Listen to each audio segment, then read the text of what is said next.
Hello, Internet. It is I, the Malik Aaron, and welcome back to Box Office Predictions. Today we're going to be talking about, Skinamarink.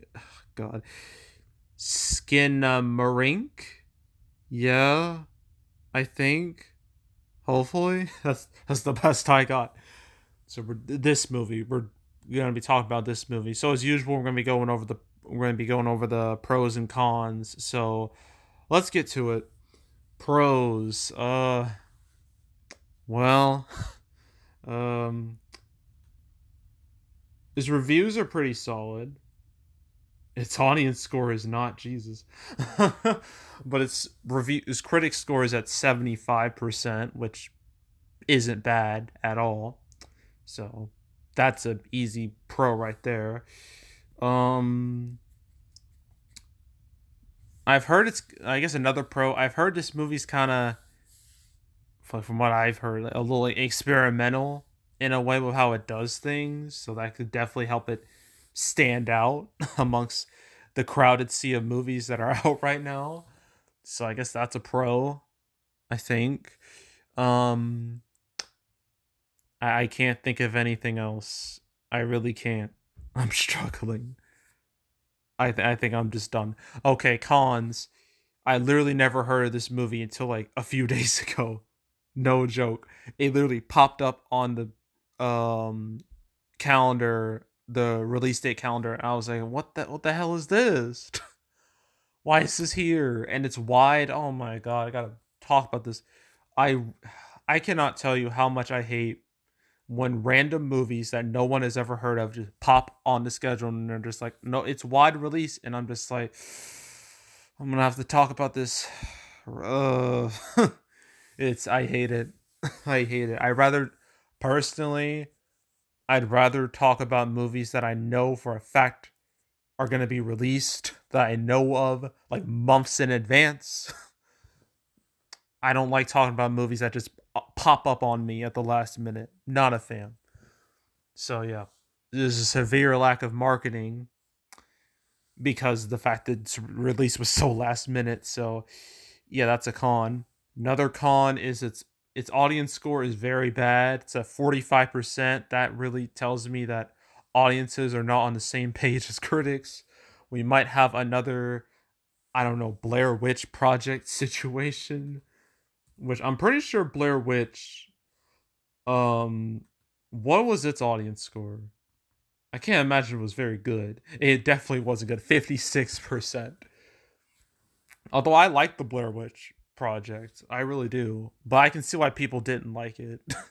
I feel we might have a similar situation here.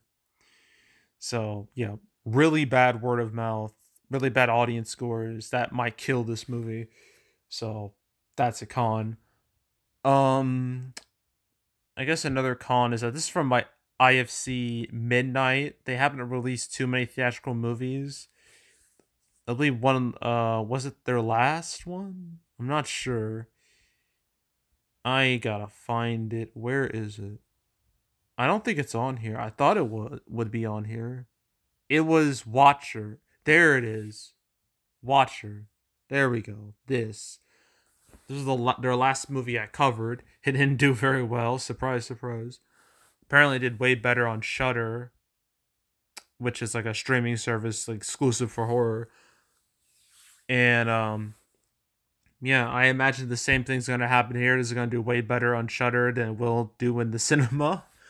So yeah. Uh but yeah, they've just released a whole lot of nothing. I guess the most recognizable thing they got is like the Babadook, which I've heard things about. I haven't seen it though. What is the Wretched? I don't think I want to know what it is. Maybe we're just gonna move on. Okay, maybe. Oh, that came out in 20. Oh my god, mate. Oh man, this was during probably the darkest period in cinema history where there was like no movies for months. It was dreadful. That was a dark period that I don't want to relive ever again. But yeah, yeah. IFC Midnight. They haven't released too many. Haven't released like really any successful movies. So that's a big con. And other cons that there's like 5 movies coming out this weekend, not to mention all other movies that are out, like Avatar: The Way of Water and Puss in Boots 2 and Mithrigan. Mithrigan is especially bad because that did super well last weekend, and I imagine its momentum is going to continue this weekend. And so, yeah, that direct competition is going to kill it.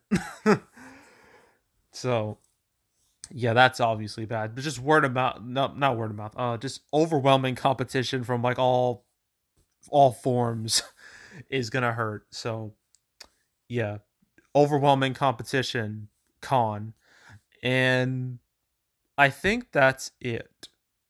Yeah, I think that's it. So opening weekend, ooh, $1 million. That is that's real ambitious. That it's not gonna happen though. I think there's only like 600 theaters. I'm gonna check off screen really fast. I don't think. Yeah, I know this wasn't like super wide. It had less theaters than Devil Conspiracy. Let me see. Where are you? Okay, 692 theaters. I was right. So that's obviously not a lot to work with. Um, but sure, one could say, well, a Man Called Auto opened like 600 theaters, made $4 million. Well, yeah, that was a movie that had a big studio and a big actor attached to it. This doesn't have that. So, yeah. Uh okay, how much did Watcher open with? I forgot. Um gotta find it. Okay. 826,000. I think that's a little ambitious. I'm going to go way lower. 400,000. Let's go with that. 400,000. Um for the 3 day and like maybe 500,000 for the 4 day. It may do slightly better than that, but that's what those are numbers I'm sticking with. And that's it for the weekend. Thank God. Ugh, I really hate weekends where I have to do like 4 or 5 movies. I mean, 3 is really pushing it, but 4 and 5, that's too much. That is over. That is overkill. But unfortunately, it's not going to get any better next weekend. There's a stupid amount of movies coming out this weekend too. Next weekend, Missing, I know for is like the biggest of the bunch. I know there's that. It's the most mainstream of the bunch. So there's Missing. There's Alice Darling. There's Women Talking. There's That Time I Got Reincarnated as a Slime, Scarlet Bond, another anime movie. And I don't know about New Gods, Yang John. I'm not too sure about this. We'll see. I really don't know about that. But I know for a fact Missing, Women Talking, Alice Darling, and that time I got reincarnated as a slime. I know I'm doing those. I don't know about New Gods though. That's a real question mark. Um, I guess you'll find out if I when I make the video or not.